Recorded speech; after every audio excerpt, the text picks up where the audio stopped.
يا رسول الله وعلى آلك وأصحابك يا حبيب الله الصلاة والسلام عليك يا سيدي يا رسول الله وعلى آلك وأصحابك يا محمد رسول الله اللہ کی گرامی چند لمحوں سے میں كنتم خير أمة أخرجت للناس اسی آیت کو موضوع بنایا ہے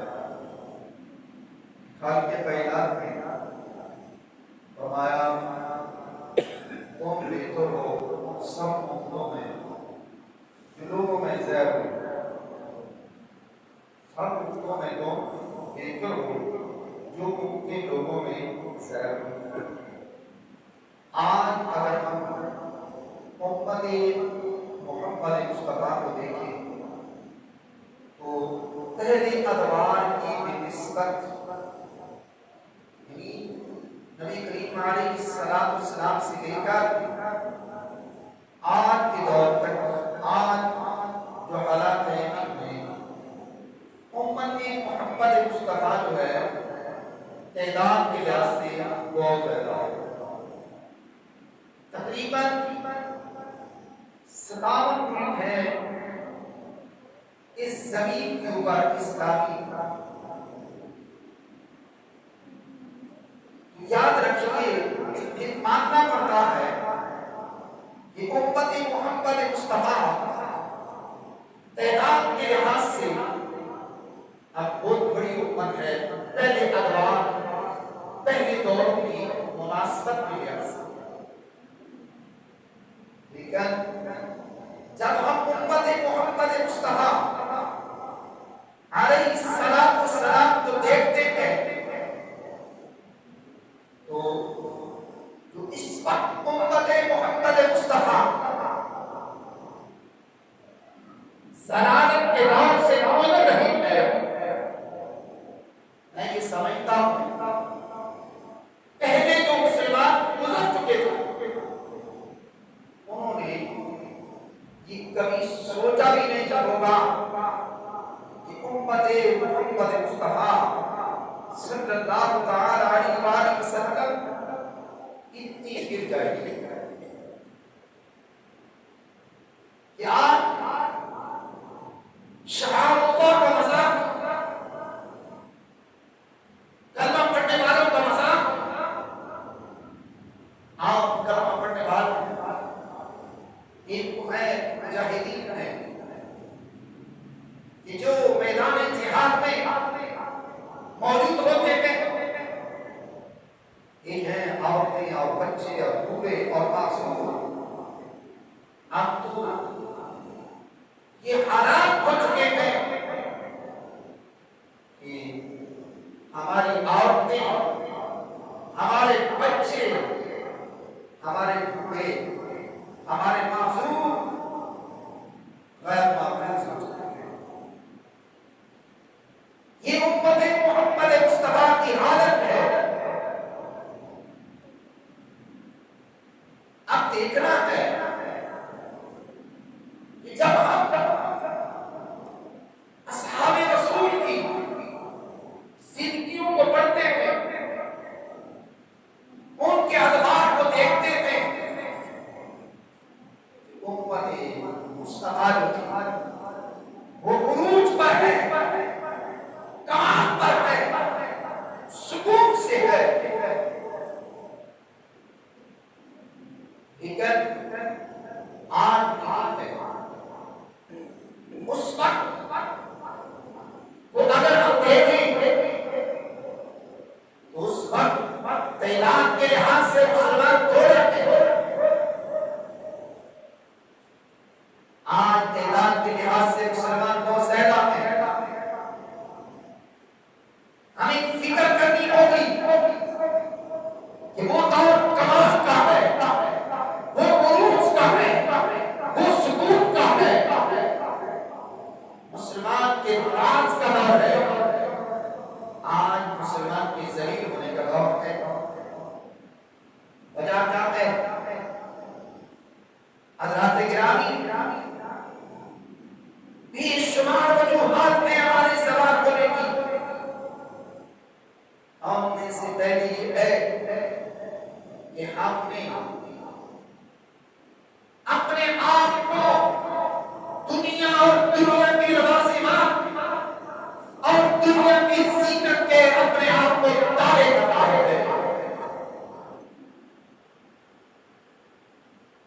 ہم نے اپنے آپ کو دنیا کے تابع کیا ہے، دنیا کی زینت کے تابع کیا ہے۔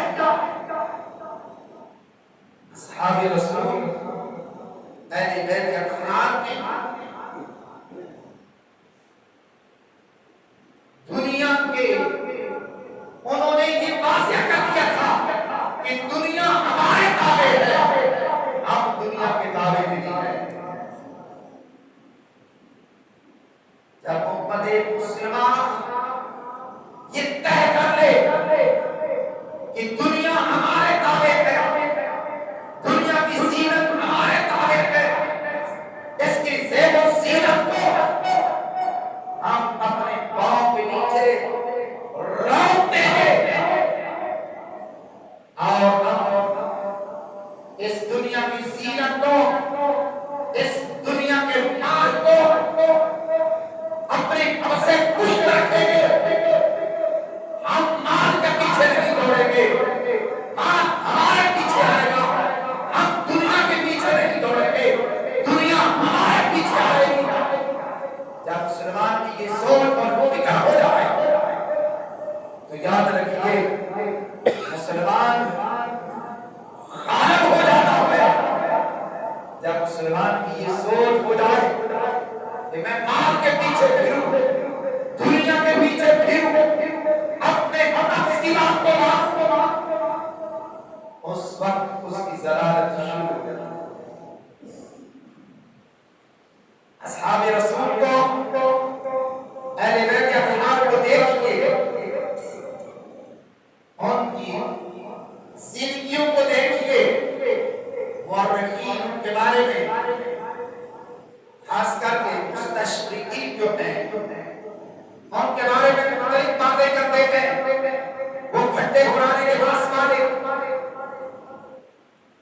ان کے اوپر غربت سوار تھی، یہ باتیں غلط ہیں۔ ان کے اوپر غربت سوار نہیں تھی، وہ مال کو جمع نہیں کرتے تھے، ذخیرہ دوستیاں نہیں کرتے تھے، وہ اپنے مال کو اللہ کے رسول کی رضا پر قربان کرتے ہیں۔ وہ اپنی ذات کو ترجیح نہیں دیتے تھے۔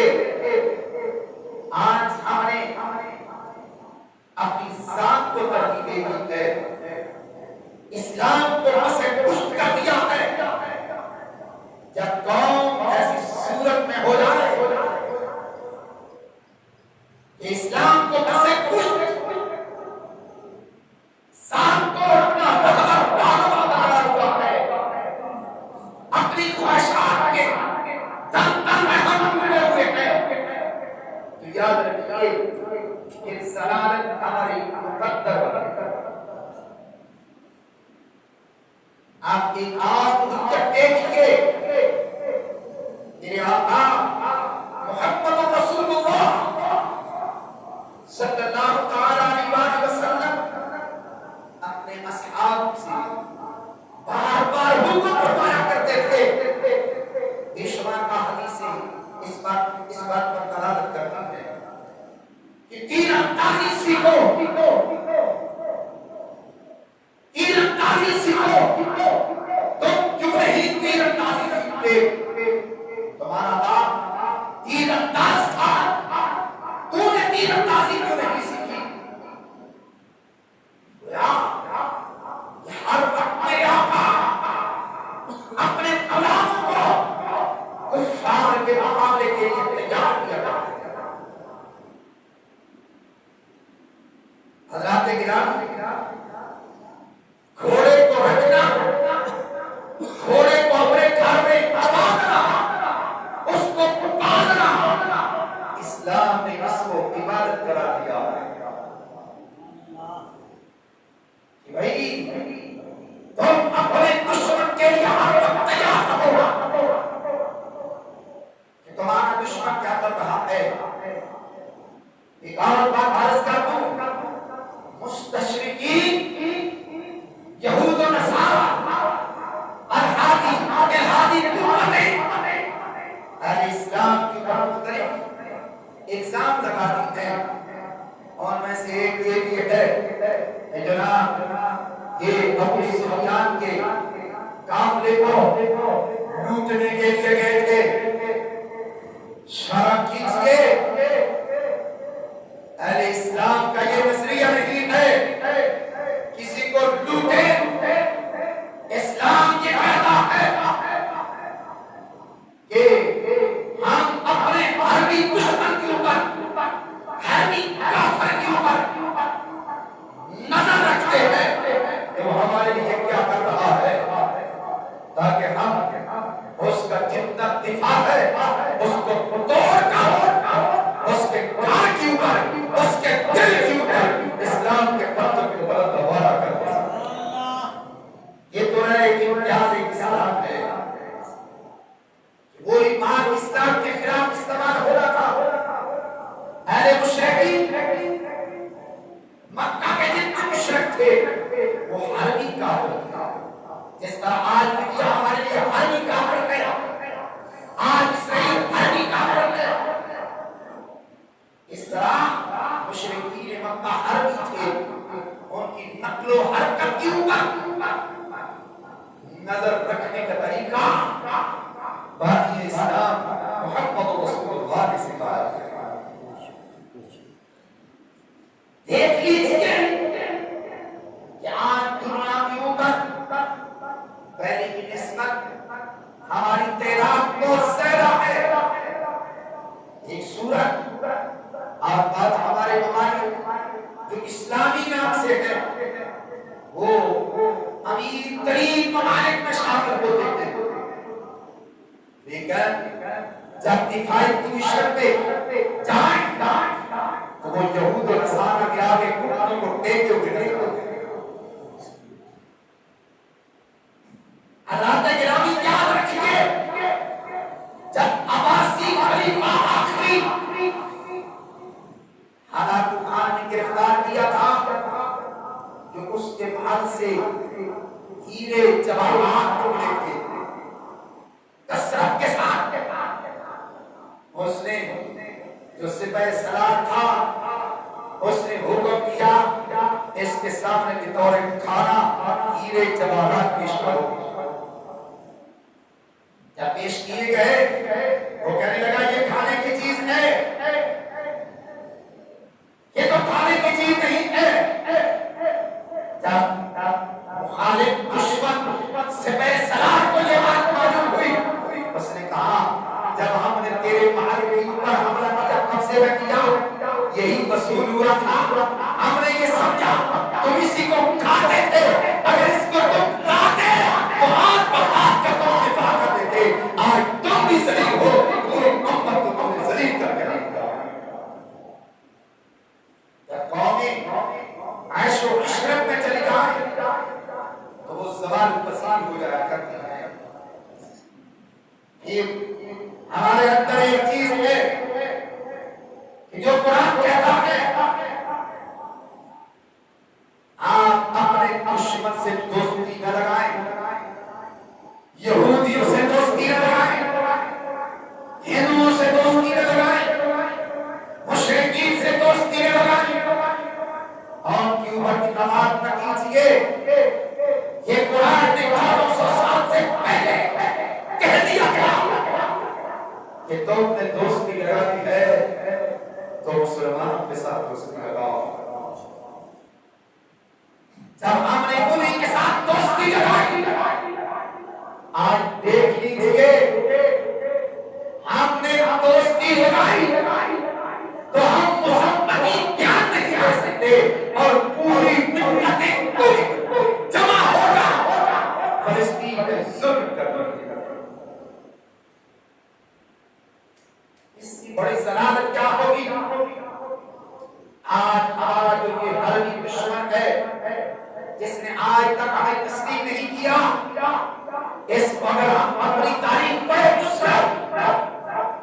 تو مسلمان کی عمر واضح ہو جائے اس ہندو کی کیا حیثیت ہے. یہ تو پوری زندگی میں اپنی آزادی حاصل کرتا، اس کو آزادی کا سبق پڑھانے والا مسلمان ہے کہ آزادی کیا ہوتی ہے. اور پھر اس کو یہ سوچ لینا چاہیے تھا کہ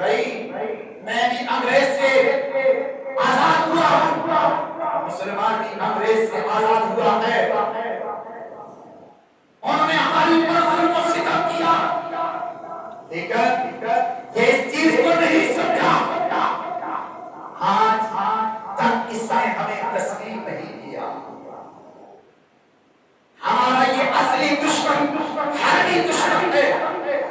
حضرات گرامی، اسلام کے نقطۂ نظر سے جب حربی کافر اپنی فورس کو بارڈر کی اوپر لگا دے تو اہل اسلام کے اوپر جہاد فرض ہو جاتا ہے۔ جب وہ حملہ کر دے تو اس کی جوابی کارروائی کے لیے ایسے اسلام کے اوپر فرض ہو جاتا ہے کہ اپنی جان، اپنی مال، اپنا اولاد، جو کچھ ہے جہاد کے لیے وقف کر دو۔ یہ دشمن کو حکم ہے۔ آخری بات عرض کرتا ہوں، ہماری پاک آرمی نے 1965 میں ان کے غرور اور تکبر کو مٹی میں ملا دیا تھا، اور انشاءاللہ جب بھی انڈیا نے حملہ کیا ہماری پاک آرمی ان کے چھکے چھڑا کے رکھا۔ یقین کامل رکھیے اور